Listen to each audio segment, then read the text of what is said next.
네? 네, 시작하시면 됩니다. 아, 예, 알겠습니다. 하면서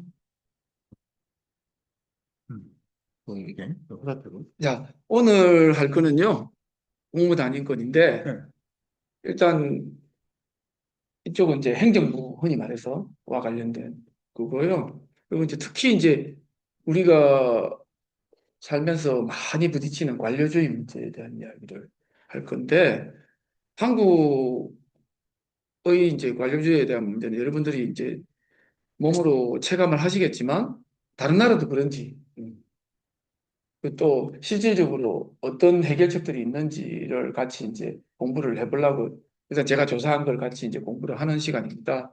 그래서 이제 첫 번째 1회 공무단인권 하는 데서는 주로 공무원 시스템에 대해서 하고 2번에 가면은 일단 다른 나라에서는 관료주의를 어떻게 타파하기 위한 좀 더 임용과 관련돼서 그 보다 나은 제도들을 만들고 있는지에 대한 이야기를 주로 할 거예요. 그래서 그 결과 이제 마지막에 이제 결론을 우리 차원에서의 결론을 만들어낼 거니까요. 들어가기 전에 우리나라 헌법 제25조에 이렇게 돼 있어요. 모든 국민은 법률이 정하는 바에 의해서 공무당리권을 가진다라고 돼 있어요. 다른 나라도 보니까 이렇게 돼 있느냐? 아니에요. 제가 밑에 식이에요. 모든 국민은 공무단위권을 가진다라고 끝나 그냥. 그리고 이게 이제 구체적인 실행이 법률이 정한다라는 거지. 이걸 법률이 정하는 바에 의해서 공무단위권을 가진다라고 이렇게 처음부터 제한하지 않는다는 거예요. 이렇게 이건 완전히 영어로 하면 리스트릭한 거잖아요. 한번 제한을 줘버렸잖아요. 이렇게 헌법을 만들면은 안 돼요. 한마디로 말해서 그 국민을 기대지로 하는 소행이죠. 그래서 이런 거 만드는 애들이 참 디테일에 들어가서 상당히 나쁜 짓을 많이 했죠. 자, 이 전번 강의를 되새겨 보자고요. 그래서 다 듣고 나서 무슨 이야기였지 하고 뭔가 있었는데 잘 모르겠다라고 하는 사람을 위해서 제가 정리를 또 했습니다. 세금이 민주주의, 이 전번에 했던 게 세금이 민주주의단데 그중에 세금이 민주주의인 이유가 제일 중요해. 특히 그 뒤에 가서 뭐 저 행정감옥이니 뭐 회계정보 공개니 이런 것도 중요하지만 핵심적인 내용은 왜 세금이 민주주의인가 그런 사고방식 자체가 정말로 중요하다는 거예요. 왜냐? 자본주의 사회 하에서는 시민 권력의 재무적 근거라는 게 중요해요. 누가 세금을 내냐? 그래서 그 세금으로 나라가 돌아간다. 이게 이제 그 뭡니까? 영미와 프랑스 대륙하고의 좀 차이예요. 천부인권을 이야기하거나 흔히 말해서 그 평등주의 이야기할 때하고는 다른 개념이에요. 이거는 돈과 관련해서 그러니까 우리가 저기 봉건제적인 나라 혹은 못 살 때 이야기가 잘 안 먹혀요. 한마디로 말해서 1960년대에 그 세금이 민주주의다 그러면은 세금 안 내는 사람이 버글버글하고 세금이 실질적으로 나라를 이끌어가는 기본 그 틀이 아닌 상황에서 세금 자체도 적었고 예산도 적었고 나라의 규모도 적었고 그런 사회에서는 이 이야기가 안 먹혀요. 그런데 우리나라가 본격적으로 자본주의화가 된 지금으로부터 30년 전부터 지금까지의 사회에서는 이 이야기가 그대로 먹혀 들어가는 거예요. 선진국이 흔히 말해서 선진사회가 되었다. 물적 토대가 이미 갖춰져 있는 사회이기 때문에 우리나라가 자본주의적 물적 토대가 갖춰져 있는 사회에서는 이야기가 말이 되는 거예요. 그래서 이런 식으로 접근하는 거하고 그게 아니고 천부인권으로 접근하는 거하고 좀 많이 달라요. 천부인권으로 접근하면은 헌법에 아까 말했듯이 개돼지를 이렇게 국민을 뭐 이렇게 이야기를 해도 뭐 된다는 뜻은 아닙니다. 그런데 이제 그거를 즉각적으로 그러니까 흔히 말해서 민법적으로 감당을 못하죠. 그런데 이 세금을 우리가 냈다. 세금 낸 사람이 권리를 가진다. 하는 거는 이거는 그 민법적으로도 그렇고 결국은 물적 토대를 만든 쪽에서 권리도 가지고 그리고 정부를 이끌어 나가고 우리가 이제 아까 저번에 말했던 마그나 카르타를 계속 강조하는 이유가 마그나 카르타가 시작할 때 왕이 돈이 필요해가지고 의회를 만들어 준 거 아니에요. 한마디로 말해서 왕이 돈이 필요했어. 그러니까 돈을 냈으니까 왕을 견제하고 왕을 패기도 하고 한 거예요. 근데 그 돈을 낸 주체가 처음에는 귀족이다가 그게 자본가로 바뀌었다가 그다음에 노동자까지 들어와가지고 진짜 시민으로 국가를 현대 사회, 현대 시민 국가가 만들어진 거예요. 그런 측면에서 변화 속에서의 의회민주주의를 생각하는 거하고 그 저 프랑스 혁명처럼 앙시앙 레지몬을 뒤집고 전부인권을 이야기하는 거하고 상당히 입장이 좀 다른 거예요. 근데 현실적으로 오늘날의 자본주의 사회의 의회민주주의는 그 출발점을 시금을 갖다가 그 마그나 카르타에 두는 게 맞습니다. 그리고 그게 법적 정신에서도 맞습니다. 그래서 그 부분이 제일 중요하고 그러니까 다른 어떤 것도 시민의 권리를 앞설 수 없다는 거예요. 집단이나 개인이나 우리나라에서는 어떤 예를 들어서 윤석열이 같은 게 지가 계엄을 하겠다 그럴 때 지가 개인이 시민 권리를 앞서서 뭘 하겠다 하는 걸 수도 있고 그다음에 여기 이제 관료주의 이야기할 텐데 관료들도 마찬가지예요. 관료가 시민 권리에 앞서 갖고 자기들한테 내가 시험 봤으니까 권리가 있다라고 주장할 수 없다라는 거예요. 결국은 재무적인 문제에 있어서는 시민을 앞설 수 있는 게 아무도 없다예요. 그리고 이제 그 다음에 했던 게 우리가 이제 저기 국회 이야기 그 세금과 예산 그다음에 이제 국회와 감사원 이야기를 했잖아요. 예산 이야기 할 때 보면은 저기 국회가 심의만 하고 예산 편성도 못하는 이런 이야기 했고 그다음에 이제 행정 과목 이야기 했고 그다음에 또 이야기했던 게 이제 감사원 이야기할 때 감사원이 항상 하는 짓이 표적 감사만 하더라. 표본 감사만 하더라. 그런 거고요. 그리고 이제 결과물을 국회에 보고했더니만 국회는 심의만 하고 잘못됐다 지적을 하고 고치지는 않고 그렇게 하더라. 그 다음에 이제 마지막으로 이제 그 재무적 권리를 지키기 위한 기본적인 방책으로 모든 정보를 공개해라. 회계적인 정보를 누구에게나 세금을 사용하는 모든 조직 예를 들어서 정보나 국방 이런 거 포함해서 다른 나라에 의해서 그게 다 공개되더라 말했잖아. 특히 독일 같은 경우 대놓고 공개를 하더라. 그 공개 못할 게 없더라. 그 다음에 일단 감사 행위 안에 시민이 참여할 수 있는 길들을 만들자 하는 게 전번 강의였어요. 전번 강의 대략 이렇게 틀이 잡히시죠? 네, 넘어갑니다. 자, 공무단위권 할 때 이제 첫 번째는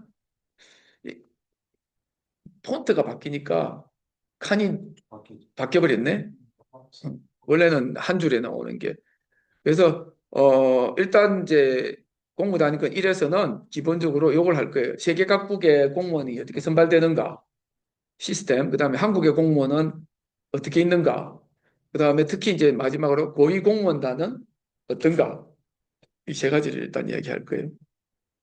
자, 첫 번째 뭐 이거는 그냥 넘어갈게요. 요 중에 맨 마지막에 보면은 여기 보시면은 선출직, 임명직, 개방직 이게 지금 그 공무원의 종류, 공무원이 뽑히는 방식에 대한 이야기예요. 그래서 이제 요걸 다 이야기를 할 겁니다. 특히 이제 요 문제와 관련했을 때 그 선출직의 확대는 사실 이제 다른 나라들에 비하면 우리가 훨씬 적고요. 그다음에 이제 임명직이나 정무직의 확대와 관련해서는 미국이 임명직, 정무직이 엄청나게 많아요. 중앙정부에 한 4천 명 정도. 그다음에 개방직 확대, 이거는 개방직이 잘 돼 있는 나라가 영국이에요. 그리고 이제 그거 나중에 설명해 드릴게요. 개방직은 모르시다니.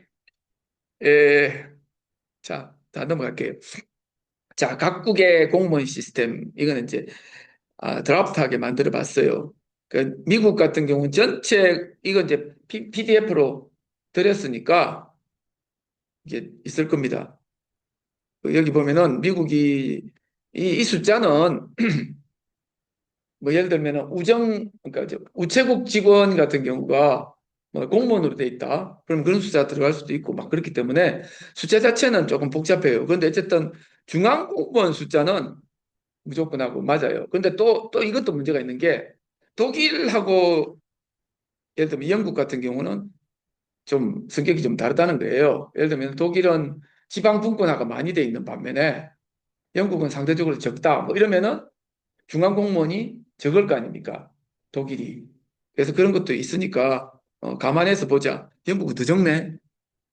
독일이 좀 적은 편에 속하고요. 프랑스는 저기 지방 분권화가 훨씬 덜 돼 있는 나라고요.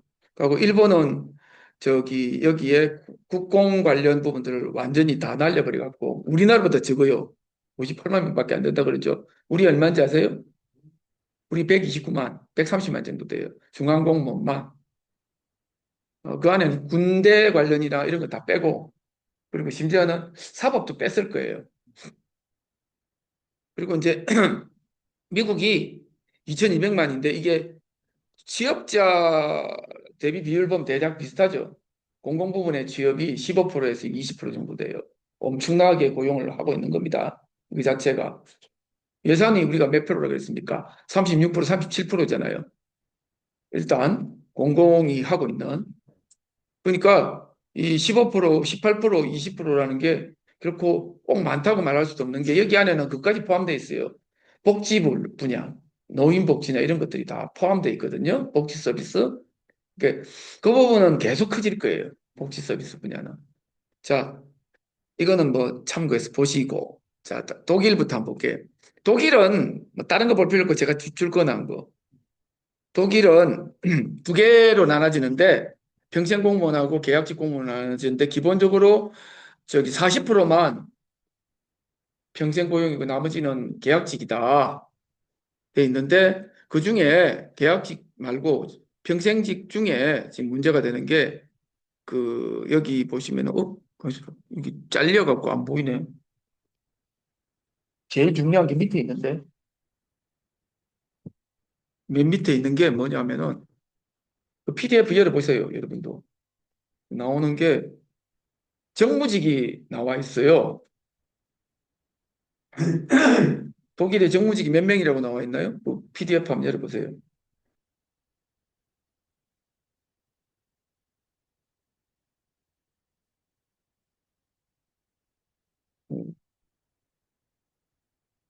너무 많이 잘렸다, 인간적으로. 폰트가 바뀌면서 잘려. 이걸 올릴 수는 없나요? 보이게? 아, 안 되네. 잠깐만 기다려 보세요. 일단 그 저기 뭡니까? 저 독일 같은 경우는 인턴 과정 비슷한 게 길어요. 그냥 뽑지 않아요. 쉽게 뽑지 않고 그리고 독일하고 영국이 생각보다 그 관료들의 질이 아주 높은 걸로 특히 프랑스는 뭐 다음 페이지 나올 건데 이게 뭐 말도 못해요. 완전 이너서클처럼 완전 엘리트들. 독일도 그게 못지않게 약간 성격이 있어요. 그래서 아니면 학교 교사나 교수도 공무원이라고 해도 거기 40, 너무 숫자가 적은 것 같은데 40%가 네. 제가 제 기억에는 네. 그,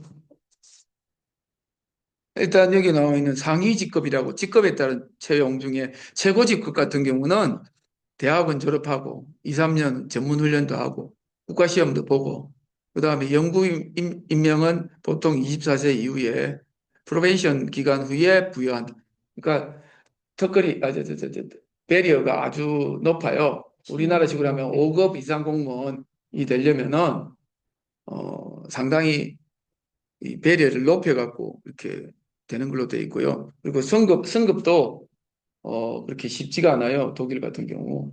아까 물어보신 거 정무직 공무원 뭐 장관 아, 제가 차관 찾아볼게요. 300명. 아, 그렇습니까? 아, 나옵니까? 장관 차관 사무차관 부서장 등 약 300명. 예, 예. 우리나라 136명이라고 되어 있는데요. 실제적으로 136명 안 돼요. 그 안에 그 각종 위원회 위원장 있죠. 예를 들면은 뭐 뭡니까? 평통 민주평통 뭐 어, 부 부의장 부의장 이런 사람들은 포함해갖고 130명인가 되고, 그래서 그런 거를 제외하면은, 엄마, 이것도 옛날 거네.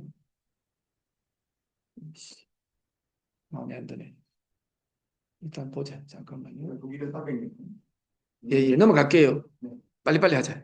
빨리빨리 해야 돼. 오늘은. 그러면 프랑스 같은 경우는요, 프랑스도 상위 부분에 대학원 학위도 필요하고, 그 다음에 이 고위행정직은요, 프랑스는 국립행정학교 이런 게 있어갖고, 그, 또 그리고 프랑스는 워낙 이너스쿨 이런 게 강해갖고, 나중에 보면은 정치하는 애들이며, 이런 애들이 왔다 갔다, 들어갔다 나왔다는 많이 하는데, 야당이든 여당이든 전부 다 국립행정학교 출신이에요.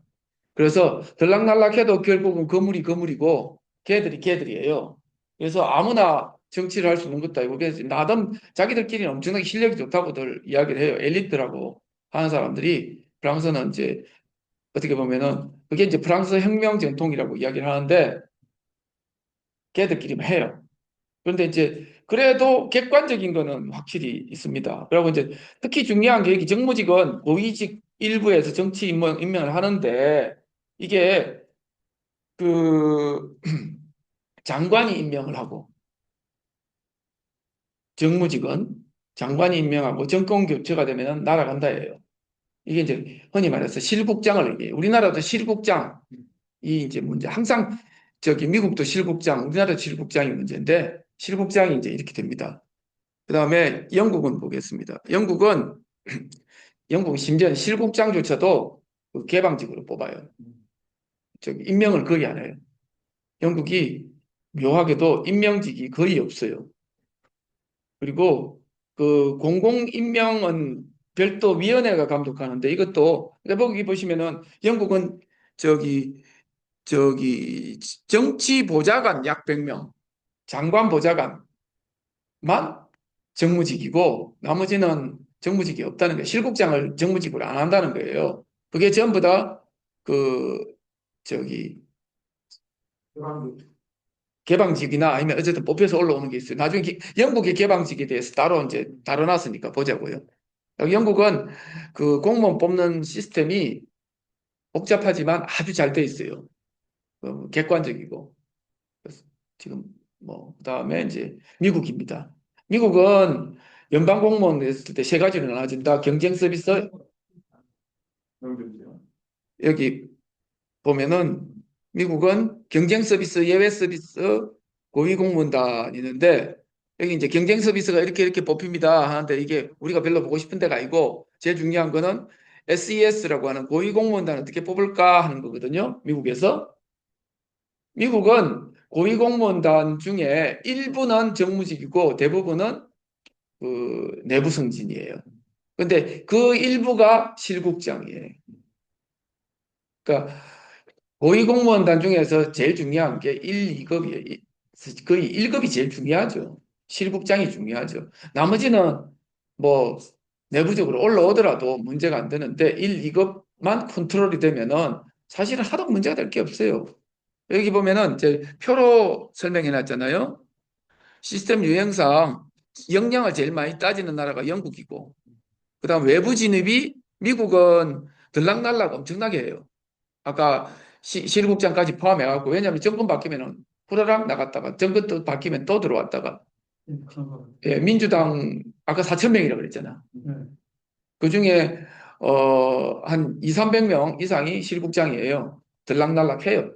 그러니까 당이 바뀌면은 민주당이 되면은 얘가 들어왔다가 근데 그게 이제 왜 그러냐면은 장관하고 죽을 맞춰야 되는 거 아닙니까? 호흡을 맞춰야 되는 거 아니에요. 그리고 독일도 그런 이야기를 해놨어요. 장관이 마음에 안 들면 얼마든지 쫓아낼 수 있다라고 돼 있어요. 특히 한국은 안 되죠. 그 나중에 이제 이야기할 건데 영국도 비교적 쉬워요. 독일은 그럼에도 불구하고 외부에서 들어오는 게 쉽지가 않아. 왜 쉽지 않느냐? 훈련이 필수라서.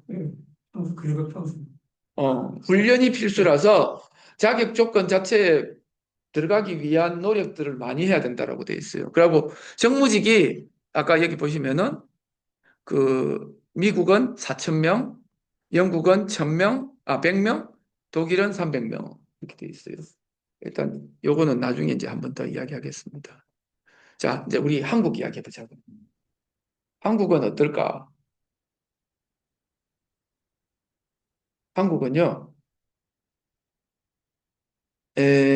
저기 보이다시피 행정부 국가공무원이 129만. 자는 외워두실 필요가 있어요. 한 130만 된다. 이거는 외워둬서 나쁘지 않아요. 130만. 지방공무원 60만. 그 다음에 이제 군무원 5만인데 이건 안 해도 되고. 그 다음에 또 하나 외워야 될 게 공공기관 종사자. 그러니까 예를 들면 공사, 뭐 이런 데 있잖아요. 지하철, 뭐 어쨌든 뭐 공사, 뭐 토지, LH 뭐 이런 데 들어가 있는 사람이 42만. 여기까지는 외워야 돼. 그러니까 130만 플러스 60만. 그 200만이잖아. 그 다음에 아까 42만이니까 결국은 250만 정도 고용한다. 라고 생각하시면 되는 거예요. 250만 정도. 우리도 거의 한 20% 정도 육박하는 거예요. 전체 고용 인원에. 자, 그래서 그 중에 129만 중에 130만 중에 사실 알고 보면은 실질적으로는 한 60만 밖에 안 돼. 또 보면은 별 특정직이라고 써 있는 거 있잖아요. 교원이 40만이고 경찰이 13만이고 소방이 5만이고 이거 싹 빼쁘고 나면은 60만 밖에 안 돼. 흔히 말해서 행정을 앉아갖고 행정하는 사람들은. 어쨌든 그것도 중요하지만 진짜 중요한 거는 고공단 1,500명. 1,500명이 결국은 우리나라 그 700조를 좌지우지 하는 거는 거기서 결판이 난다. 근데 이제 다음 페이지 나오겠지만 우리 선출직 몇 명? 1,500명 중에 국회의원을 제외하면 한 명. 대통령 한 명. 자, 채용 형태는 이거는 아실 거예요. 어쨌든 우리나라는 시험 보잖아요. 근데 시험 보는데 이제 행정 7급 같은 경우 이렇게 나눠지고 그다음에 경력직 채용하기도 하는데 뭐 그렇고요. 선거 과정은 전부 다 이런 식으로 되고요. 그런데 이제 우리나라 이제 중요한 게 정무직이 126명이다. 아까 제가 말했던 126명 중에 장관, 차관 합치면은 68명. 요까지만 실질적으로 정무직이에요. 나머지는 아까 말했던 평통 부의장과 사무총장 2명. 그 다음에 딴 데 가보면 이제 그런 식으로 다. 이게 이제 장관 18과 차관 50명이니까 이걸 제외하면 또 뭐 있겠어. 예를 들면, 뭐야. 한국은행, 그 다음에 공정거래위, 뭐, 위원회, 금융감독위, 뭐 이런 것들, 위원회, 다 위원회인 거예요. 위원장. 그런 것들을 다 합쳐서 126명.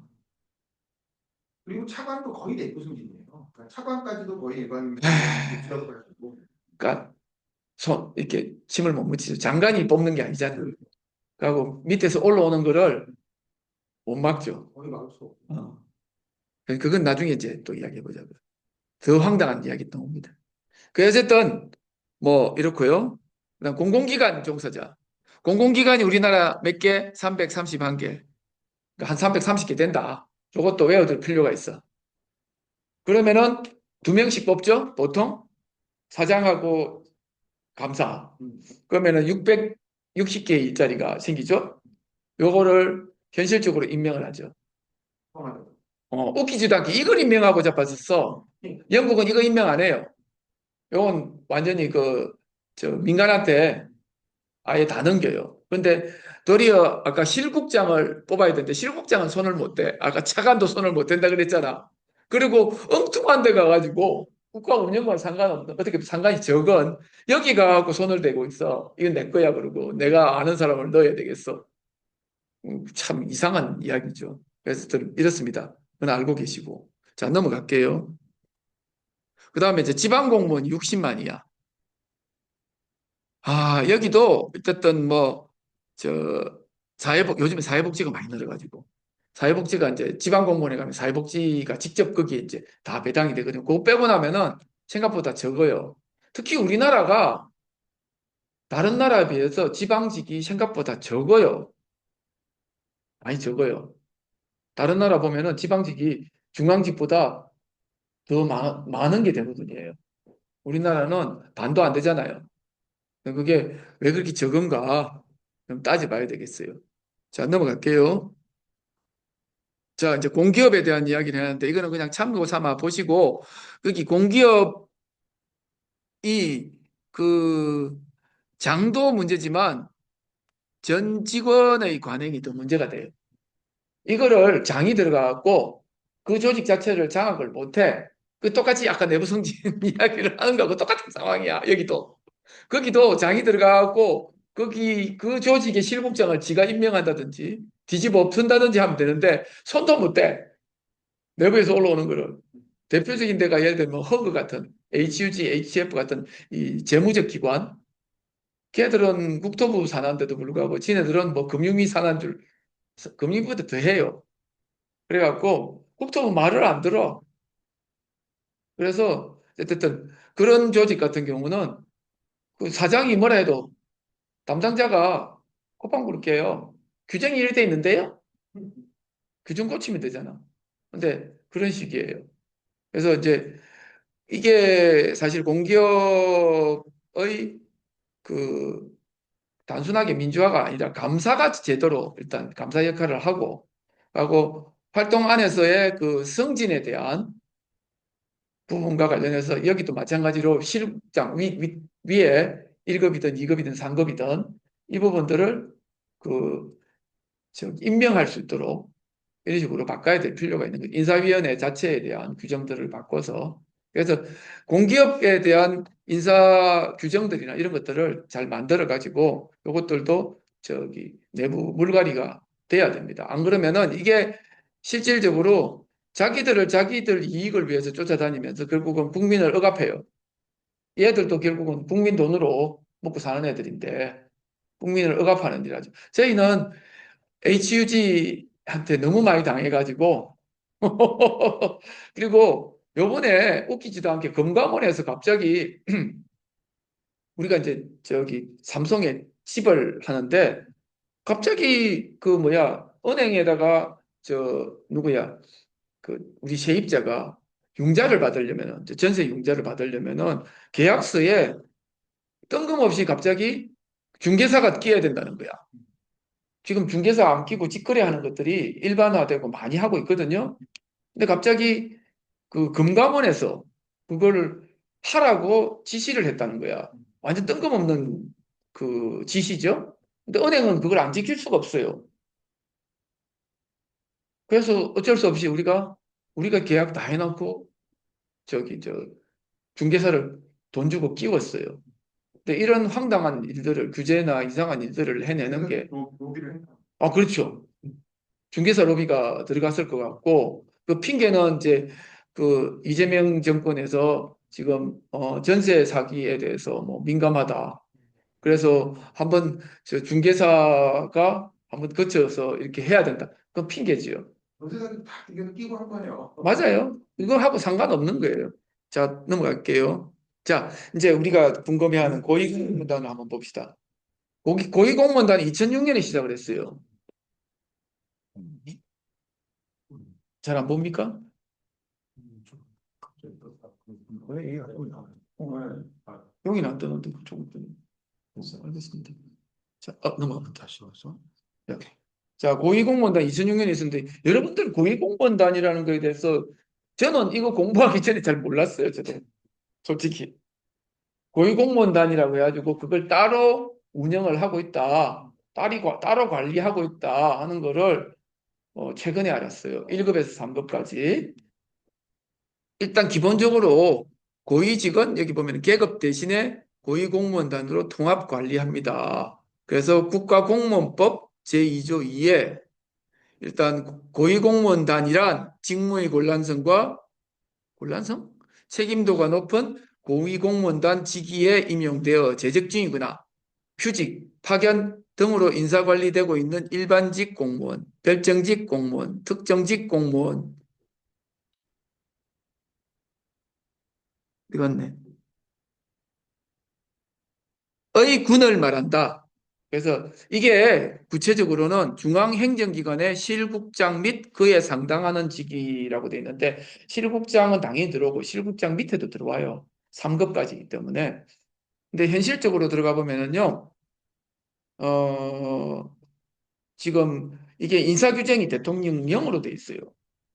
앞에 국가공무원법 거기에 이렇게 한다라고 돼 있고 구체적으로 이제 이 구성은 영어로 이제 이야기를 하고 있거든요. 우리나라는 이제 디테일이 항상 문제잖아요. 시행령, 대통령령, 그 다음에 심지어 나중에 내려가면은 시행규칙, 주사가 만든 이런 것들이 더 문제가 되죠. 그래서 여기서 어 인사규정에 보면요. 고위공무원단이 될 수 있는 사람의 후보자를 이렇게 규정해 놨어요. 3급 공무원이거나 4급 공무원 중에는 해당 계급에서 5년 이상 재직한 사람.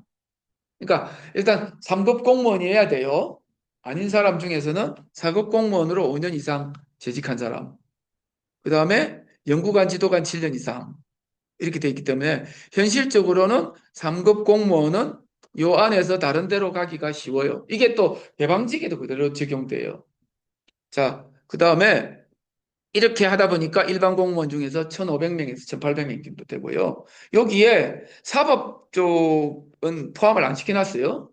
그래서 찾아보니까 사법 쪽에는 초고공직, 그냥 고공직이 아니라 1급에 해당되는 게 100명하고 50명 정도 되더라. 150명 정도 있더라. 이건 3급 기준 아닙니다. 1급 기준으로 했을 때. 왜냐면은 사법 쪽에는 1급이 돼야 재산 공개를 해요. 그 밑으로는 재산 공개를 안 해요. 그 재산 공개를 하는 경우는 150명. 재산 공개를 안 하고 3급이라고 우기는 애들을 보면은 500명에서 1000명 정도 돼요. 너무 많죠, 이쪽은. 그래서 이렇습니다. 자, 그러면은 이걸 이제 어떤 식으로 설계했냐? 이거 참, 이걸 원래 만들 때 이런 식으로 설계를 했답니다. 고위공무원단 직위는 개방직으로 20%, 그 다음에 타 부처 공무원과 경쟁해갖고 30%, 그 다음에 부처 내에서 올라오는 게 50%, 이렇게 잡았대요. 어떤 저기 고위공무원단 자리가 있으면. 근데 이제 현실적으로 요게 또 그 안에 들어가서 또 나눠져요. 고위공무원단 안에서도 이게 어떻게 되냐면은 이제 여기 밑에 두 번째 주제는 그 개방직 직위 이야기인데 이건 좀 다른 이야기입니다. 개방직이 중앙부처에 458개가 있는데 그 중에 이제 177개는 고공단이고 나머지는 그 고공단에 안 들어가는 그 과장직도 개방직이 있다 하는 소리고요. 그런데 이제 여기 보시면은 이 중에 458개 중에 174개는 무조건 민간인만 지원 선발해라 라고 하는 게 적혀 있는데 이게 안 지켜져요. 어떻게 하면은 안 지킬 수 있느냐? 전직이면 안 지켜지죠. 공무원이 퇴직하고 어, 또 어, 어, 사과리 어, 어. 또 다시 들어오면은, 민간인이 돼서 돌아가야 다시 들어오면 민간인이 돼. 그래서, 그런데 아까 말했듯이 전직이라도 고공단에 속한다 그랬죠. 관리에는 한다 그랬잖아요.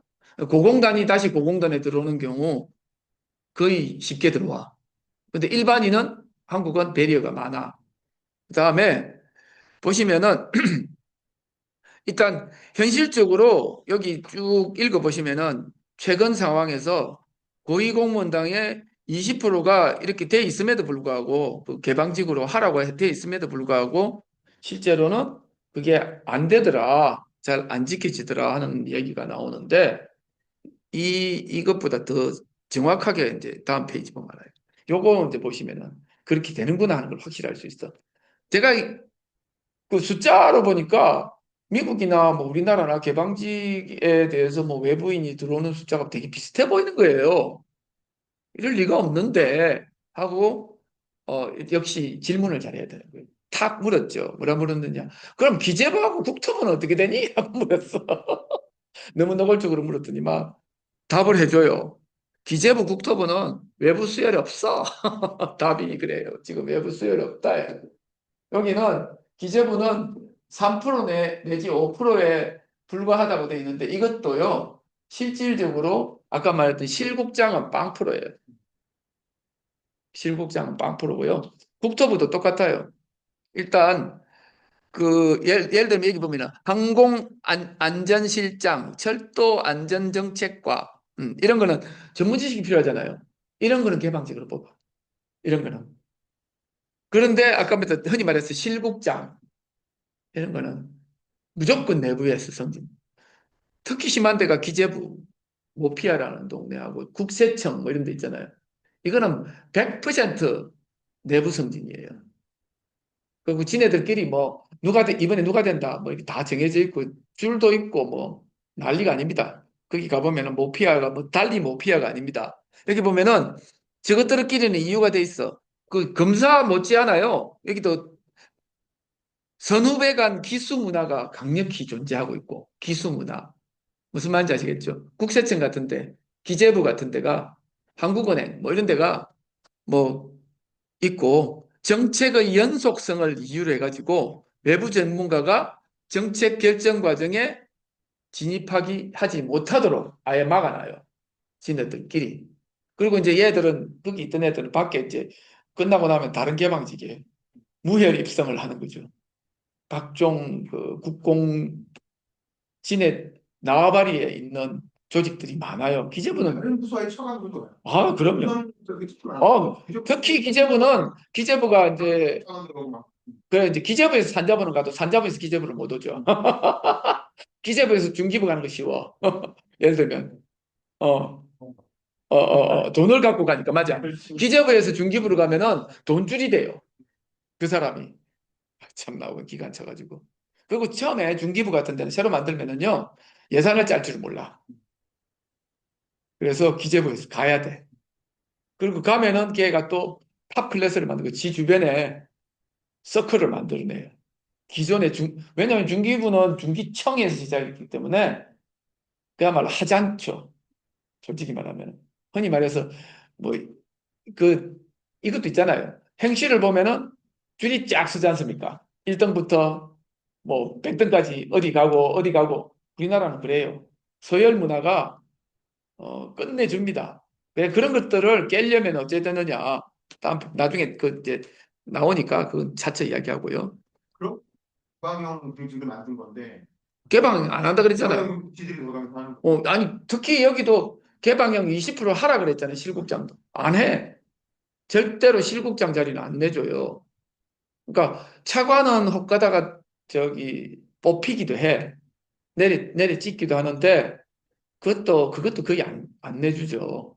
밑에서 올라가는 애들이죠. 알고 보면 전부 다 밑에서 올라가는 애들. 특히 기재부는 장관도 밑에서 올라가죠. 장관조차도. 그거를 내리 찍지를 못해요. 그게 김동연이고 홍남표가 나고 최상목이고 또 추경호 이렇게 그 최상목이 같은 경우나 그 앞에 옛날에 저 누굽니까? 그 장수가 누구지? 아니지. 옛날에 누구지? 까먹었다. 어쨌든 최상목 같은 경우도 일단 행시를 보고할 때 법대 나오고 그렇죠. 그래가지고 어쨌든 그쪽에서 이제 엘리트 코스트를 쭉 밟아갖고 된 거죠. 여기 보시면은 이제 부처별 외부 발탁 비율 나와 있잖아요. 기재부 매우 낮음. 외부 수혈을 한 데는 감사나 조세 심판 이런 건 하지만 핵심 라인은 안 돼. 그 국토부도 낮은데 항공이나 교통안전 이런 기술직 외부 발탁. 외교부도 만만치 않아요. 외교부도 그러니까 별 볼 일 없는 대사, 통상 이런 거는 주는데 미국 쪽으로 흔히 말해서 그 대미 라인, 미국 라인 이쪽은 지네들끼리 꼭 챙겨요. 외부인 못 들어게 해요. 완전. 심지어는 영사도 안 줘요. 영사 같은 경우도 대사는 두점이고 영사도 안 줘요. 지네들끼리 들어가요. 그래서 뭐 외교부도 만만치 않은 마피아고 여기 나와 있는 인사혁신처 여기는 잘 모르겠습니다. 여기가 개방형 제도 선도부처래. 만만하니까 아무나 그냥 뭐 크게 어차피 인사는 청와대가 하기 때문에 인사 혁신처는 HR이니까 HR 담당자도 있었어. 그래서 이게 여기 써놨잖아. 전통 관료직은 왜 외부 수혈이 없는가? 물었어. 그랬더니만 순혈주의와 기수 문화가 있다라는 거야.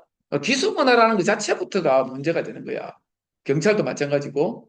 제가 뭐라 그랬습니까? 기수 문화 있는 데는 특히 이제 경찰이나 검찰, 그다음에 판사 조직은 전국 조직을 없애면 돼. 그랬잖아. 전국 조직을 없애고 외부의 변호사와 왔다 갔다 돌리면 된다고. 그게 이제 저기 디볼빙 도어인가 뭐 이런 식으로 해갖고 회전문으로 나갔다 들어왔다 나갔다 들어왔다를 하게 하면 돼요. 개방직 자체를. 그리고 이제 두 번째, 얘들이 규제와 인허가 권한을 갖고 있어요. 강력한, 특히 기재부가 국토부가 그런 거죠. 기재부하고 국토부는 성격은 좀 다르지만 둘이 다가 엄청난 권한을 갖고 있죠. 다 규제, 예산. 이게서 내부 생리를 모르는 사람이 들어오면은 정책 리스크를 관리하기 어렵다라고 저희네들이 주장해. 거꾸로 외부가 와가지고 그걸 깨야 되는 거죠. 그리고 중요한 게 퇴직 후에 정관 예우가 막강한 부서예요. 이 동네가. 최고로 막강한 데가 지금 어쨌든 기재부와 나뭐 기재부하고 국세청은 같이 이야기하는 거고 국토부예요. 그래서 국토부는요 외청이 엄청나게 많아요. 딸린 조직이 그 조직들이 전부 다 내 나와바리 일이 되는 거예요. 실국장 하면은 뭐, 네. 뭐 온갖 협회 정도가 아니야. 청도 많고 여기 들어갈 수 있는 개방직이 엄청나게 많아요. 뭐 그걸 못 해먹으면 안 될 정도예요. 그래서 여기 보면은 기술직이나 홍보 감사 이런 부수적인 분야를 제외하면은 핵심 정책 결정권자인 고위공무원단은 죽었다 깨어나도 내부 승진이더라. 그리고 이걸 갖다가 정부가 아무리 민간 인재 영입을 외치고 있지만 아직까지 성역이다. 이걸 깨려면 어찌해야 되느냐? 그냥 다 날리면 돼. 1급부터 3급까지는 아니라도 1, 2급은 무조건 다 임명이다. 장관이 임명한다.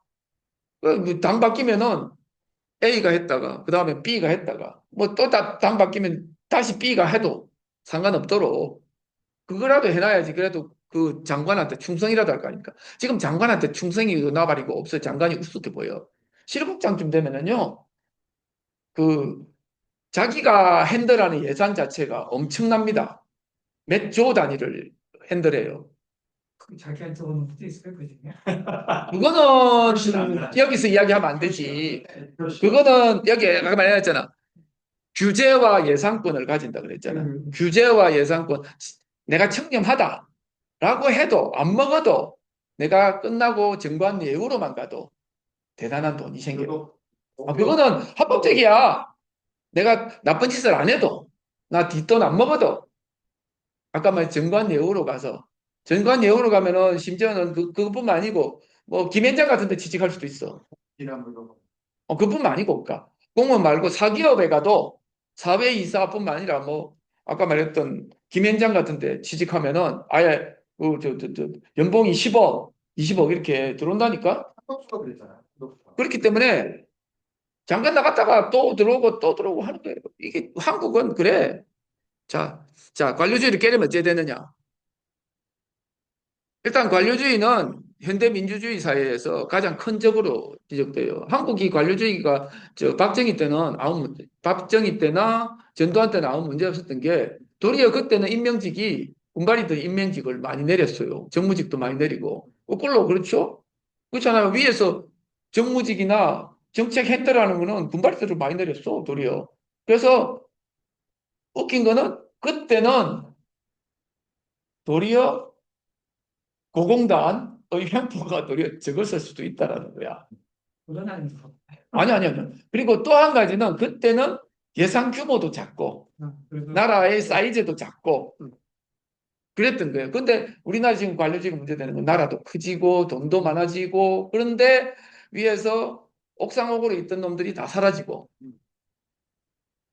지네들이 대빵이 된 거예요. 정치하는 애들도 따까리가 되고 솔직히 말해서 걔들은 왔다가 사라지는 애들. 그렇게 되는 거라서 그런 거예요. 지금 이제 보면은 특히 이제 선진국 같은 경우는 나라마다 다르긴 한데 전문성과 정치적 책임성을 균형 있게 하겠다.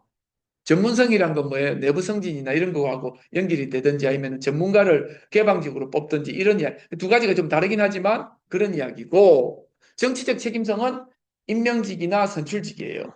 두 개가 조금 스펙트럼이 달라요. 우리도 전부 다는 할 수는 없는데 지금 이제 후자 같은 경우 우린 거의 없기 때문에 후자는 일단 일정 부분을 넣어야 되고 그다음 전자 같은 경우는 개방직으로 제대로 돌아가게 만들어야 된다. 이게 이제 그 과제가 되는 건데 한번 보자고요. 그래서 경력직하고 직위제 이걸로 이제 나눈다는 거예요.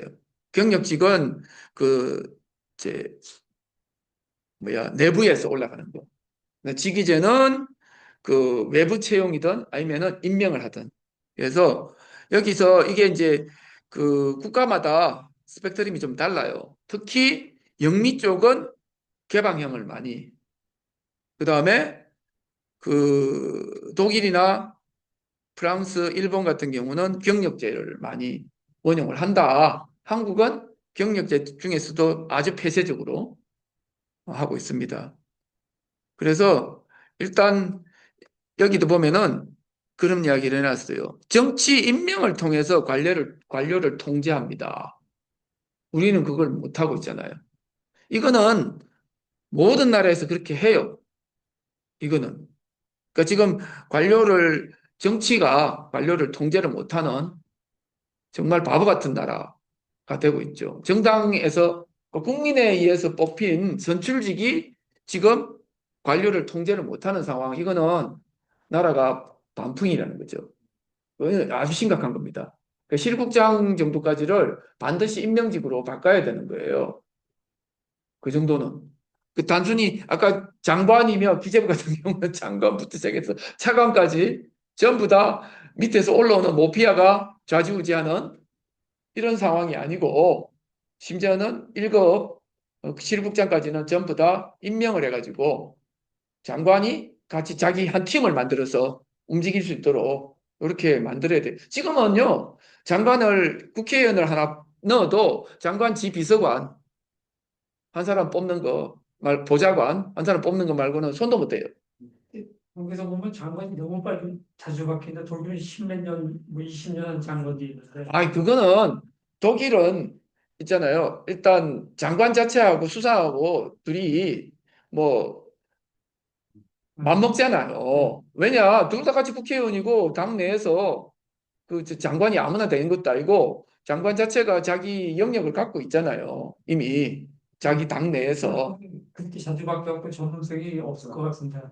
우리는 네. 그런 것도 있지만 뭐 정치한다고 관두고 선거한다고 관두고 그런 것도 있고요. 그 다음에 일단은 대부분의 장관이 특히 국회의원 하다가 내려간 애들이 전문성이 떨어져 가지고 그 그 부처 자체를 장악을 못해서 오래 겉돌다가 네. 길게 있으나 짧게 있으나 똑같은 상황을 만들고 있기 때문에 그런 이야기가 있는 거예요. 생길 것 같은데. 아, 근데 실질적으로 사람이 없는 건 아니고 사람을 예를 들어서 내부에 있더라도 외부로 나오면은 그 사람이 또 정치를 할 수 있는 거 아니에요. 사실은 뭐 실국장 출신이라고 정치하지 말란 법도 없고 차관도 정치하지 말란 법도 없고 장관도 정치하지 말란 법 없잖아요. 다시 또 장관 될 수도 있는 거고. 이제 내각 책임자 하에서 하고 우리나라 같은 경우 좀 일단 기본적으로 보면 다릅니다. 그래서 여기 보자고요. 중요한 거는 우리나라 같은 경우는 아까 이제 정치 임명이 많을수록 선출직의 통제가 강해 관료 자율성을 막지만 이런 말이 나오는데 우리나라는 관료 자율성이 너무 높아서 문제가 되는 거거든요. 관료가 지 마음대로 해서. 그래서 그렇다면 어떻게 되느냐. 선출직이 관료 사회를 어느 정도 통제해야 된다 하는 게 나오는 겁니다. 자, 넘어가 볼게요. 자, 그러면은 다른 나라는 어떤 식으로 통제를 하냐? 여기 리볼빙 도어라는 이야기가 나와 있잖아요. 미국 같은 경우는 공사 간의 이동이 활발해요. 들락날락 교수하다가 다시 위원회 들어오고 장관하다가 다시 언론으로 갔다가 뭐 회사 사장도 했다가 뭐 그런 것들을 아주 자유롭게 하고 그리고 상위 4천 개가 자그마치 임명직이에요. 여기 개방직을 말하는 게 임명직. 이 중에 그 고공단이라고 하는 사람은 다가 고공단이 아니고 4천 개 중에서 생각보다 적어요. 그래서 이게 한 10%가 고공단이에요. 한 400명 정도가 고공단이다. 400명만 돼도 엄청나죠. 그리고 그 안에 아까 위원회는 빼고, 그러니까 적어도 여기도 일단 이제 그 이제 미국의 직위에 대한 건 뒤에 또 한 번 더 설명을 해요. 영국하고 두 개를요. 그래서 이제 보고요. 그 다음에 영국은 거의가 아까 저기 장관 책임제이긴 한데, 그러니까 의원내각제는 기본적으로 장관은 전부 다 국회의원이죠. 그러니까 처음부터 장관이 책임성을 가지고 있어. 장관은 무조건 하고 밑에서 올라올 수가 없어. 죽었다 깨나도. 그렇죠? 현역 국회의원이어야 되니까. 그리고 그 사람은 정치적 책임을 가지고 있는 사람이야. 일단 나는 장관은 우리나라도 가능하면은 국회의원이 하는 게 좋다라는 생각을 많이 해. 왜냐하면은 정치적인 역량도 키울 겸 그다음에 정치적인 책임성을 져야 된다고 생각을 하기 때문에 정권에 대해서 그게 관료가 들어오면은 정통 관료 출신이 들어오는 거는 결코 바람직하지 않다라는 거예요. 꼭 의원 내각제가 아니라 하더라도 대통령직 하에서도 지금 미국 같은 거 개파이 됐죠. 장관이 이상한 놈들 다 뽑아가지고 완전히 그 트럼프한테 충성하는 애들만 딸랑딸랑들만 와가지고 지금 전혀 그 뭐 이 전문성은 하나도 없고 딸랑딸랑밖에 못해요. 완전 말도 안 되지. 미국에서는 본받을 때가 아닌 것 같은데. 아니 다른 때는 안 그랬어. 아니 진짜 다른 때는 안 그랬어. 그런 논쟁이 항상 있는 것 아니 옛날에 봐봐요. 국무장관 같은 경우 힐러리가 하고 그 저 좋은 특히 아니 미국의 국무장관들은 대단히 뛰어난 능력들을 가진 애들이 많이 했어요. 외교 능력도 있고, 뭐 다른 부서도 보통 마찬가지예요. 대부분의 그 의회 상원 의원들 이런 애들이 많이 직위들을 했는데, 요번에는 트럼프 요번에 들어와서 무조건 지 딸랑이들을 다 집에 있는 바람에 이야기가 다르진 거죠. 지금 같은 경우하고는 이게 미국의 일반적인 거다라고 생각하시면 안 돼. 그런 위험이 항상 존재한다는 거 알고 근데 대통령이 지 맘대로 뽑을 수 있으니까. 있어요. 그러니까 보통은 대통령이 지 맘대로 뽑지 않았거든요. 근데 이번에는 지 맘대로 뽑았죠. 자, 여기는 프랑스도 상위직이 700개는 정부 재량 임명이에요.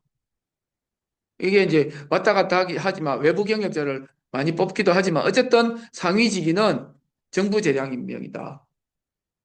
이거는 이제 찾아보시고요. 그 다음에 독일도 최상위 두 개 계층은 장관의 신뢰로 임명 해임이 가능하다. 이게 아까 실장이나 국장이나 뭐 이런 그 차관부터 이거는 장관이 뽑는다는 뜻이에요. 그게 왜 이렇게 되느냐? 관료 견제 효과를 반드시 가져야 된다 하는 게 이게 핵심이에요. 장관이 신뢰하지 않는 관료는 즉시 교체 가능하고 관료 자율 과잉을 방지한다 하는 정신이 여기에 있는 거예요. 이런 거 배워야 되는 거야. 모르면. 이런 원칙들을 왜 독일이 내세우는가? 우리나라가 바로 그런 상황이잖아. 그야말로 지 맘대로 돌아가고 있는. 이거는 배워야 되는 거예요. 이런 말이 있다라는 것 자체가 중요한 겁니다. 관료의 자율 과잉 이런 말을 방지해야 된다. 자, 일본도 요게 들어왔어요. 이전에는 안 그랬는데 일본 관료들이 기가 셌잖아요. 옛날에는 잘난 체 많이 하고 동경대 나왔다고 빵빵거리고 걔들도 기수 문화가 엄청났거든. 그걸 일거에 2014년에 깼어. 아베 때 아닌가? 네. 그렇지. 2014년에 개혁을 많이 해요. 아베 때. 아베가 알고 보면은 개혁을 많이 해요. 동일 노동, 동일 임금도 아베 때 했습니다. 그 이후에 아베가 먼저 한 거예요. 아베를 우리가 욕을 많이 하는데 아베가 그 실질적으로 행정 능력이 대단한 사람인 건 틀림없어요. 다른 사람하고 비교가 안 돼요. 그 이전에 임금도 많이 올렸어요. 임금도. 그래서 70% 됐다니까. 전체적으로 제일 낮은 임금이 제일 높은 임금과의 격차가 80대 100이 됐다니까. 거의 70대 100, 80대 100. 우리나라는 30대 100이잖아. 자, 그래서 보십시오. 부장관, 국장급은 무조건 장관이 임명한다. 돼 있잖아. 그 일본은 기본 장관은 전부 다 의원 내각제니까 국회의원이야. 차관도 임명한다. 그러니까 여기 차관 그다음에 그 국장급을 임명한다는 걸로 아예 14년에 고정을 시켜버린 거야. 이게 그 관료 자율 과잉 이게 추세인 거야. 그걸 막는다라는 게 나름대로 개혁을 하면서 이렇게 한 거예요. 우리도 그렇게 해야 돼. 원칙을 정해버리면 돼요. 그래서 물론 뽑는 방법은 여러 가지 지 맘대로 뽑을 수 있지. 안에서 올라오는 사람을 뽑아도 되고 뭐 그렇지만 원칙적으로 장관이 뽑는다. 하는 건 중요한 거예요.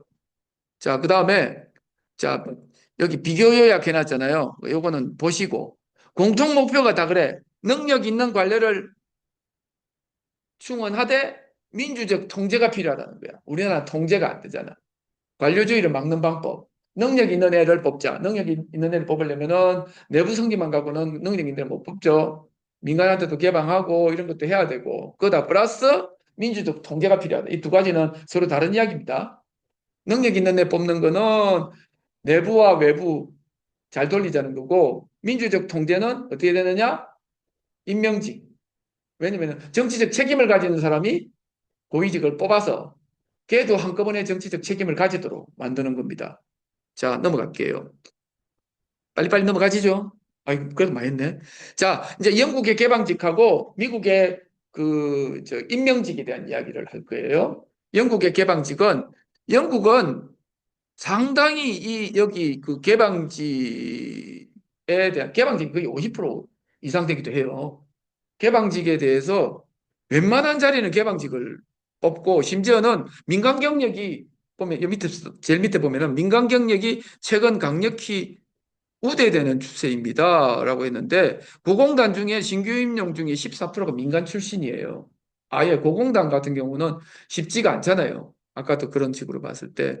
그래서 여기 뭐 뽑을 때 내가 공무원이 되고 싶다. 그러면 온라인에다가 이력서 내면은 그 다음에 심사를 해줘요. 심사할 때도 여기 5가지 요소, 요걸 가지고 체크를 하는데 그 중에 하나가 예를 들면 익스피리언스가 있어요. 익스피리언스 같은 경우는 특정 활동 주제에 대한 지식 숙련도를 의미하는데 이게 출처는 안 따진다는 거야. 출처가 뭐냐? 공공이냐 민간이냐? 어디서 경력을 얻었느냐는 안 따진다는 거야. 대신에 직무 관련성과 영향력 이런 것만 따진다는 거야. 그래서 하는 방식이 예를 들어서 회사에서 몇십 년 일했다. 특정한 영역에서 그것도 똑같이 인정해 준다는 거예요. 노란 줄 중에 스트렝스는 뭐 턱걸이로 뽑는 겁니까? 어디요? 그 노란 줄 석세스 프로파일이 아, 이거요? 예. 스트렝스는 꼭 턱걸이나 뭐 아니, 설마. 힘문수가 아주 유리하겠는데. 스트링이 아니고 스트렝스. 그러니까 의미를 뭔가 강점이 있겠죠. 네. 장점. 피지컬 스트렝스는 아닌 거야. 아, 그건 아니고. 그 요중에 비헤이비어를 제일 중요하게 여기고요. 그래. 비헤이비어를, 그러니까 인성 같은 것도 체크하고, 능력도 체크하고, 기술도 체크하고, 특히 이제 경험을 체크할 때 이렇게 한다. 네. 그래서 여기 이제 보면은 능력주의하고 공정해야 되고 개방해야 되고 뭐 이런 것들이 쭉 나와 있는데 이거 참여해서 보십시오. 제가 어쨌든 그래서 예를 찾아봤어요. 이걸로 보면 재미가 없잖아요. 아예 예를 찾아봤어. 예를 들어서 보자. 감사 관련 국장직을 하나 뽑는데 어떻게 뽑냐 하고 물었어. 그러니까 민간 회계사하고 공공기관 감사직 했던 사람 두 사람을 놓고 어떻게 뽑니 하고 물었더니만 이렇게 공통 필수 자격이 있냐 이런 거 따지고 민간 회계사가 여기서 대형 클라이언트 다수 감사 경험이 있으면 이것도 강점이 되고 그다음 공공기관은 공공회계 기준에 따라서 뭐 의회에 대해서 책임이 있었다 뭐 규제를 준다 이런 것들이 좀 유리한 점이 있을 거다. 그런데 실질적으로 여기 보면은 최근 5년 내 대규모 감사 리더십 이런 게 앞에 나선단 말이야. 그럼 민간이 유리해. 현실적으로 큰 회계법인에 있던 애들이 이럴 경험이 아무래도 유리하지. 그렇잖아. 근데 그런 부분에서 그러다 보면은 인간이 뽑힌다는 거야. 실질적으로 여기서 누가 나은가 이 역할을 놓고 최고의 성과를 낼까? 이거 의미가 지금 다른 거예요. 직위가 있으면 직위에 대해 사람을 뽑는 거야. 사람을 뽑아놓고 직위를 주는 게 아니고 우리나라는 사람을 먼저 뽑아놓고 직위들을 나중에 나눠가지는 방식으로 하죠. 현실적으로 그 안에서 올릴 때 뭐 꼭 그 직위에 맞아 올라가나? 특별하게 실국장을 할 때 뭐 예를 들어서 뭐 달라도 기재부 내에서라면은 이쪽 갔다가 저것도 순환직이라 그러면서 여기 순환이라는 것 자체가 인정이 안 돼요. 때려 들에 특성화된 전문적 경험들을 중시 여기지. 한국은 순환을 엄청나게 웃긴 거는 지방에 가도 순환을 해. 지방자치단체 안에서도. 예를 들어서 뭐 건축 쪽에 있다가 갑자기 재무 쪽으로 갔다가 이렇게 옮긴다고요. 근데 건축하던 애는 그래서 그 건축 쪽으로 있는 게 좋고 재무 쪽에 있는 애는 재무나 회계 쪽에 계속 있는 게 좋은데 이걸 돌려요. 그러면은 쌓일 경험 쌓이기도 전에 옮겨야 돼. 자, 넘어갈게요. 자, 그 다음에 이제 이번에는 다른 거예요. 외청 상담. 보자, 여기 보면은 A에 보면은 정부 출자기관 연구기관에 이사장을 뽑는 거야. 그러면은 어떻게 하느냐 하는 데 대한 이제 설명을 또 찾아봤고요. 요것도 전부 다 여기 이런 경우에는 위원회가 다 있더라고요.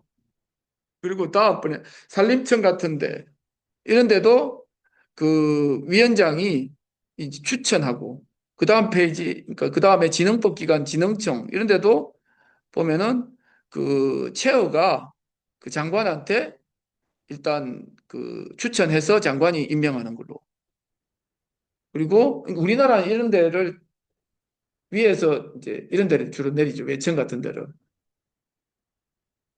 알고 보면은 이미 뽑혀 있더라. 근데 내정자가 있죠. 나는 가서 괜히 가서 덜러리 섰네. 영어 인터뷰까지 했는데 덜러리 섰네. 제가 그런 경험 있어요. 아니 원래 내가 된다고 해서 갔는데 알고 보니까 장관이 그새 마음이 바뀌어갖고 딴 애를 찍어 나가 내리내가지고 말하고요. 아 그래 이 다 그래 지금 B, C, D가 전부 다 여기 보면은 그 우리나라하고 달리 그 생각보다 객관적인 조직들에서 제가 전번 시간에 할 때 그런 거 했잖아요. 뭐 저 국영 그 병원에 뭐 병원장을 뽑을 때 내부에 이사회가 있고 이사회에 소속 안 된 사람도 와가지고 이해관계자들은 와서 의견을 내기도 하고 뭐 이렇게 한다고 우리보다 어쨌든 저 흔히 말하는 풀뿌리 민주주의라고 그러는데 민주주의가 그런 것도 있어요. 예를 들면은 공청회 같은 거 하는데 공청회가 우리나라는 형식적인 건데 비해서 공청회 했을 때 공청회는 공청회고 그 결정은 따로 하잖아요. 우리나라는 공청회는 핑계 삼아 하는데 요시. 요식행위? 근데 캐나다는 이런 데 가면 공청회에서 나온 것 자체가 결정적이야. 특히 공청회에 나오는 사람이 그렇기 때문에 이해관계자가 다 나와요. 거기서 막 피튀기게 붙어. 특히 이제 뭐 예를 들어서 길을 이렇게 뚫어야 된다. 이해관계가 마구마구 바뀌잖아. 근데 재밌는 거는 거기서 컨센서스를 만들어내요. 우리하고 차이 나는 점은. 한 번만에 안 되면 두 번, 세 번 해갖고 합의 결론을 만들어내더라고요. 그게 예를 들어서 뭐, 이, 그런 결정으로 인해서 피해를 받는 사람한테 보상을 해주는 방안들을 찾거나 합리적인 결정들을 해내는데 그 이제 물론 조정자가 있겠죠. 그걸 이제 좌장이라고 해서 움직이 나가는 사람 있잖아요. 그런 사람들이 계속해서 아까 우리 재판하면은 판사가 하는 역할처럼 그런 역할을 해주는 사람이 있더라고요. 그래서 전체적으로 이렇게 합의를 만들어내는 과정들을 해요. 우리는 그걸 못하죠. 자, 우리는 밀실에서 한 다음에 그걸 우겨갖고 막 했다고 빡빡대고 그냥 가는 거지.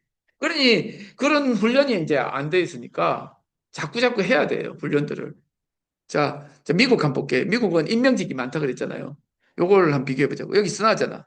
주요 유형과 규모. 대통령이 상원 인준을 하는 임명직이 1200개야.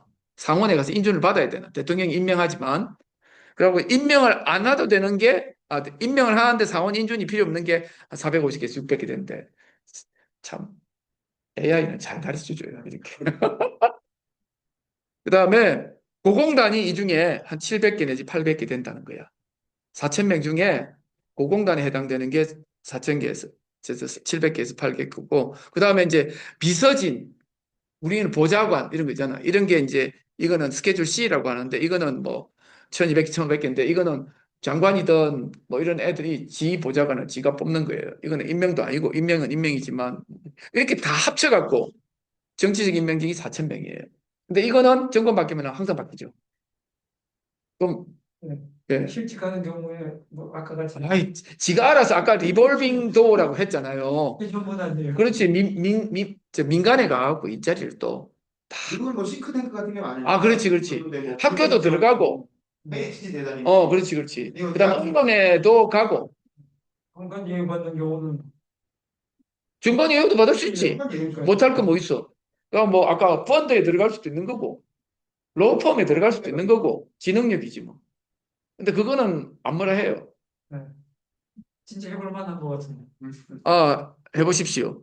어쨌든 기억이 중요한 게 밑에 줄 거놨잖아요. 고위공무원단 정치임명 국실 잘못 읽었구나. 국실 국장급에서 정책조정, 부처간 조정, 주요 프로그램 관리하는 이 고공단 정치 임명하는 700명, 800명은 이런 사람이라고요.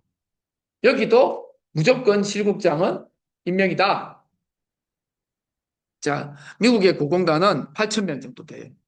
고공단이 우리나라식으로 해서 이게 이제 아까 10분의 1이라 그랬잖아. 임명직은 고공단 중에 임명직은 10분의 1, 700 내지 800명. 근데 전체는 8,000명. 그럼 우리는 어떻게 될까? 1,500명인데 비연회 이런 거 빼고 나서 150명 혹은 200명, 우리나라 한 300명 정도 돼야 되겠다라고 난 생각했거든요. 그러면 실국장을 다 커버한다 라고 생각 들고요. 그래서 일단 여기 흔히 말할 때 비경력 SES 정치 임명입니다. 이게 이제 전체 SES의 10%로 제한해 놨어요. 그러다 보니까 제한에 걸려갖고 비경력으로 못 뽑는 경우가 생겨. 경력으로 뽑아야 되는 경우가 생겨요. 숫자가 넘어가가지고 그런 경우도 있고요. 그래서 어쨌든 우리하고 달리 우리는 시험만 보면은 다 자격 요건 있잖아. 그 자체가 여기는 시험이 없잖아. 그럼 어떻게 자격 조건이나 어떤 식으로 프로토콜을 하느냐. 그래서 여기에 OPM이라고 있어요. 자격심사위원회. 얘들이 다 알아서 해. 첫 번째 각 부서마다 인사위원회가 있고 그 다음에 중앙 차원에서 OPM이라는 게 있어요. 미국은 두 개의 그 제도가 있는데 첫 번째는 각 부처면 그 부처 내에서 인사위원회 내에서 사람을 골라갖고 복수 추천을 하고 그 다음에 그 사람이 OPM 자격심사위원회에서 문제가 없는지 다시 검사를 해요. 그래서 일단 뽑혀서 올라갑니다. 그래서 여기도 그 내외 비율이 항상 뭐 일단 내부 경력자가 7, 80% 되더라. 신규 같은 경우. 그래도 우리나라는 실질적으로 5%밖에 안 되거든요. 여기는 20, 30%예요.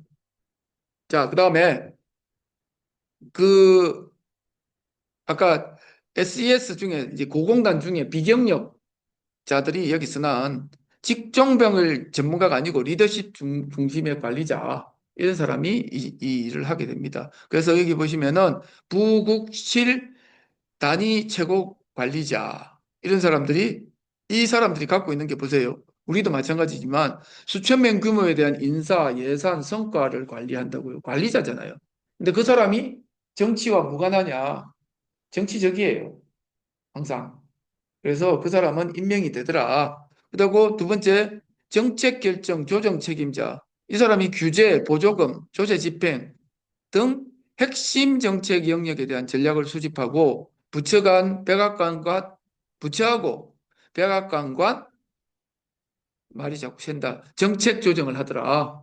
이게 그 비경력 SES, non-carrier SES 고공단이 하는 일이에요. 이거는 그 저기 그냥 그 경력 SES보다 이런 사람들이 유리하죠. 이런 사람이 해야 되고 그리고 이제 감사, 감독, 집행 이런 것도 당연히 이런 사람들이 해야 된다. 자, 그래서 보면은 얘가 그래. 재무부 같은 경우는 세제, 금융정책국장 이런 사람, 금융정책국장, 세제나 금융정책국장이나 아니면은 그 다음에 뭐 다음에도 보면 국경관리, 세관, 황관 어쨌든 현장 조직의 최고 책임자. 노동부에서도 어쨌든 이런 분야에서의 최고 관리자들은 비경력 SES가 차지하더라. 숫자는 적지만 이런 사람들이 합니다. 자, 이거는 이제 참고로 이제 선출직 이야기, 임명직이 아니고 선출직. 근데 저기 중앙에는 선출직이 거의 없어요. 대통령 말고, 거의 없어요. 부통령하고. 그런데 지방 정부에 가면은 선출직 천지예요. 그리고 미국은 지방 공무원 수가 엄청나게 많아요. 현실적으로 모든 어지간한 행정은 지방주에서 다 해치운다고 생각하시면 돼요. 현실적으로. 그리고 주마다 다 틀리고. 그렇죠. 다 다르죠. 하는 것도 다르고, 세금도 다르고, 노는 방식도 다르죠. 그래서 어떤 주든지 간에 주지사는 뽑겠죠? 선출하겠죠? 그리고 부주시사도 선출을 해요. 대부분이. 주지사가 지명하는 게 아니고, 러닝메이트로 같이 나와. 그래도 선출되는 거잖아. 주지사가 부주지사를 임명하는 게 아니라는 거는 이 사람 못 가는 거예요. 갈아치우지 못해. 무슨 말인지 알겠어요? 그래서 선출직이야, 이 사람도. 그 다음에 심지어는 법무장관도 러닝메이트로 나와. 미리. 여기 보면 보세요. 법무장관, 각종 위원회 위원장, 그 다음에 일부 국장도 아예 선출직으로 돼 있는 경우가 있어. 아예 처음부터 뽑혀서 러닝메이트로 나와. 나는 요런 사람과 함께 나가요 하고 해가지고 나 뽑아줘 하고. 섀도우 정보를 뭐라 그래? 그럼 섀도우 캐비넷 그거하고 상관없어요. 이건 좀 다른 거예요. 미국은 섀도우 캐비넷 아니에요. 그거는 이제 내각 책임제에 있어. 내각 책임제는 기본적으로 섀도우 캐비넷 대 섀도우 캐비넷이 있어갖고 둘이서 침 튀기면서 싸우잖아요. 서로 얼굴 보고 침 튀기면서 싸워요. 내각제 가면은요. 캐나다도 그래요. 근데 여기는 그렇지는 않고 우리 전에 말했잖아. 그 프랑스 같은 경우는 예산 심의를 누가 한다고 그랬어요? 야당이 한다고 그랬잖아요. 네. 그 다음에 주지사가 임명하는 공무원이 있어요. 이제 임명직은 선출직하고 다른 거예요. 그렇죠? 임명하는 거는 이제 갈아치울 수도 있어. 그렇지만 밑에서 지원자 그냥 올라오는 건 아니야. 그러니까 선출직, 임명직, 그 다음 내부 승진, 그 다음에 개방직, 다른 거예요. 이게 자라라라 다. 이거 구분을 해서. 자, 그랬을 때 일단 보면은 뭐 주지사가 각 내각 구성원을 임명하죠.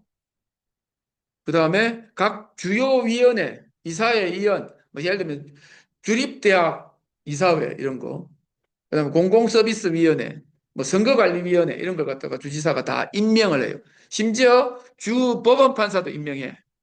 주법원판사, 판사장이 선출직인 경우는 선출직인 사람이 임명하게.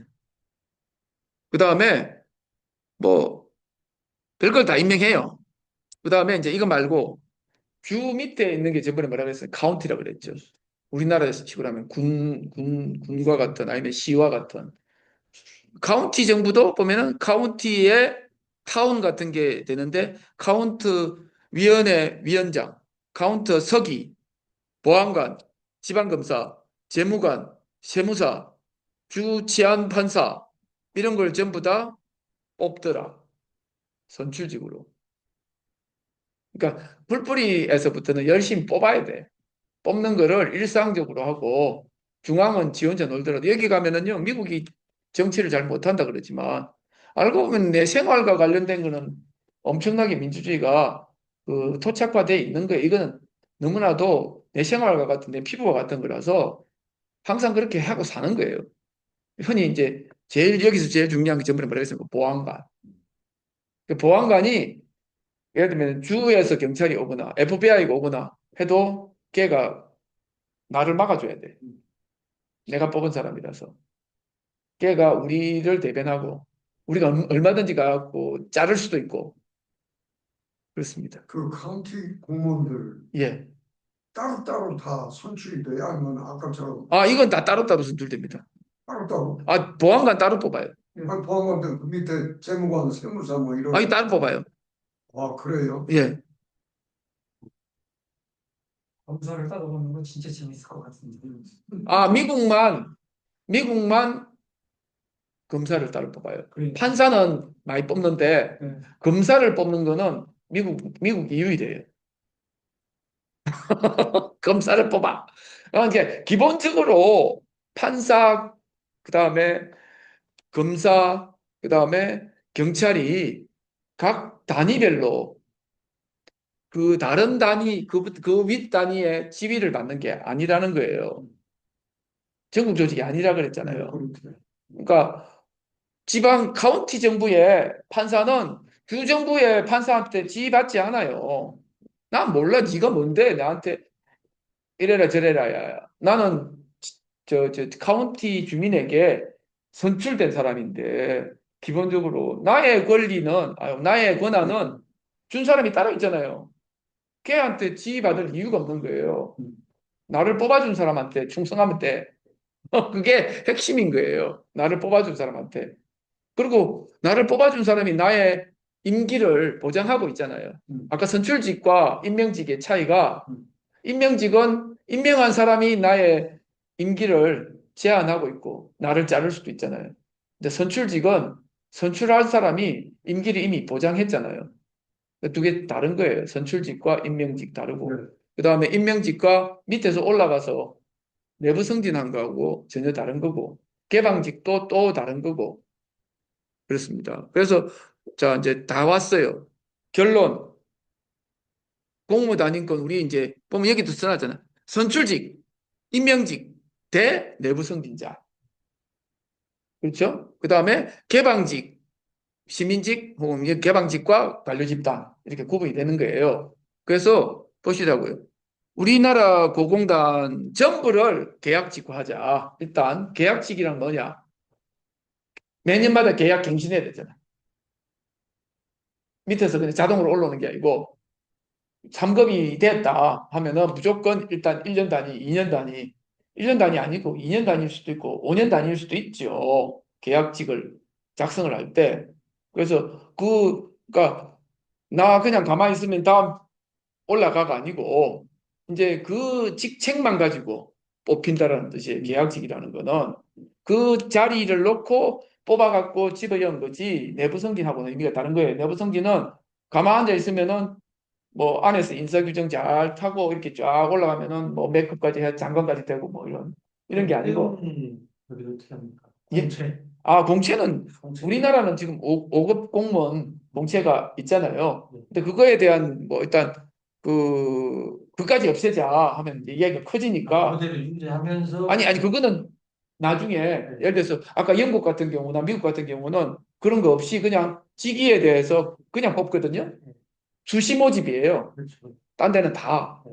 직책을 놓고 직책에 맞는 사람들을 수시로 인사위원회를 구성하고 아까 말했던 무슨 위원회입니까? 그래갖고 뽑는단 말입니다. 근데 우리는 이제 일단은 기본적으로 5급 해가지고 뽑아갖고 바로 되자마자 또 자리를 있잖아. 아까 독일은 뭐라 그랬습니까? 인턴 기간을 거쳐가지고 또 5급 공무원들을 주잖아요. 우리는 되게 쉽게 준단 말입니다. 어쨌든 그런 과정들을 우리도 좀 겪어야 되고 우리도 인턴 과정이 좀 필요하다는 생각이 들고 5급 공무원이는 사실 일은 많이 해요. 그리고 애들이 능력은 있어요. 요즘 박사급 애들도 많이 오고 그런데 그럼에도 불구하고 가진 권한이 엄청나게 커요. 5급이라는 애들이. 왜냐면은 중앙의 5급은 과장급이거든요.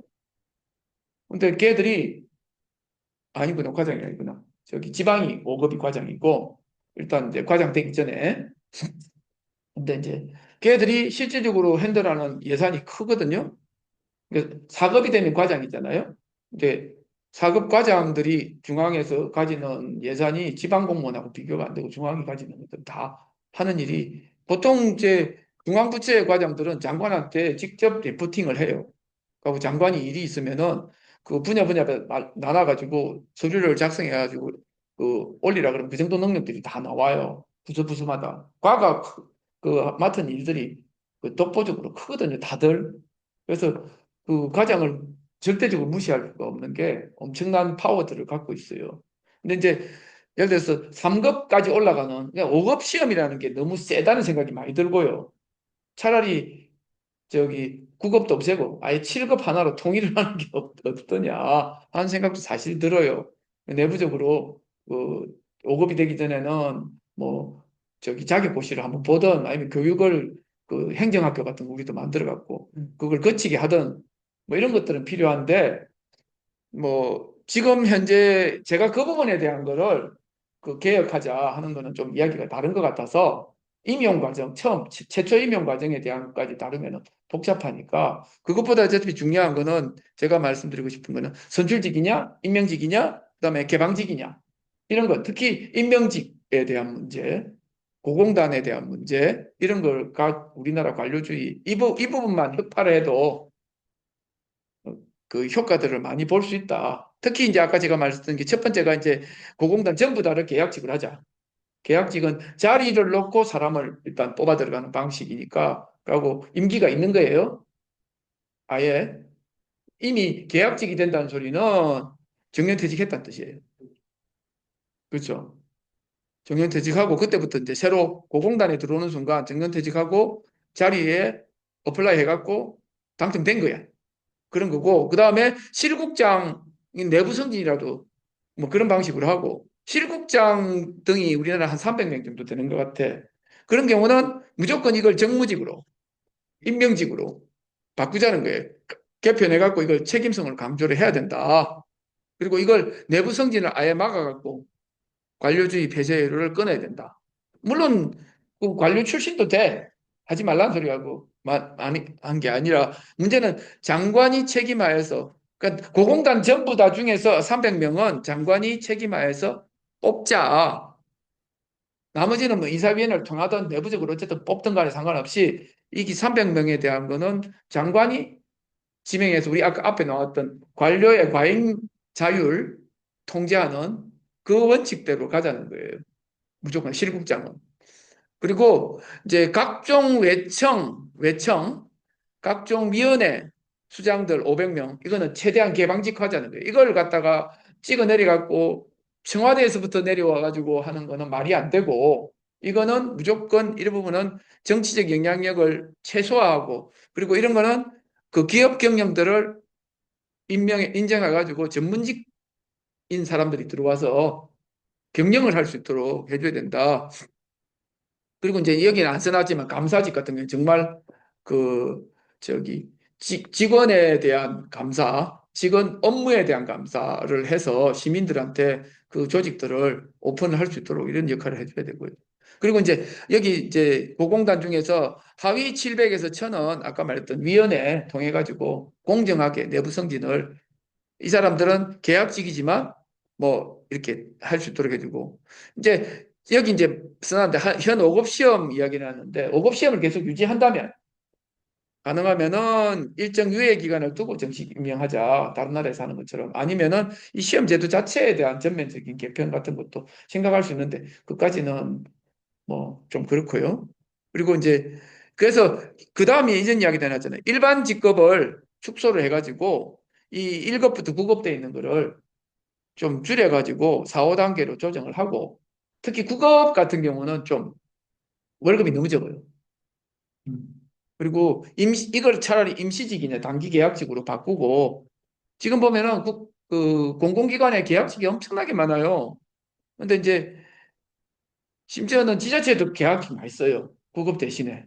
근데 이제 그런 거를 계약직이지만 예를 들어서 고용을 그 보장하는 계약직으로 이제 인턴제처럼 이런 식으로 그냥 무조건 되는 게 아니라 시험을 보든지 혹은 어떤 허들을 넘었을 때 무조건 되게 하는 이런 식으로 뭐 하면 되고요. 그리고 사실은 이런 현재 구급하는 거는 보면은 동사무소 같이 군 대체복무자가 하면은 딱 좋은 일들이 많거든요. 그런 걸로 일단 바꾸고 공무원 수도 좀 줄이고, 그런데 그럼에도 불구하고 지방 공무원들이 아직 중앙 공무원에 비해서 적어요. 우리나라가. 그래서 그거 아마 그게 저기 복지 서비스 부분 안에 아직도 사람이 적어서 그럴 거예요. 우리나라. 복지 서비스에 들어간 친구들 일이 엄청나게 많아요. 너무너무 힘들어갖고 죽을 노릇이다 그러더라고요.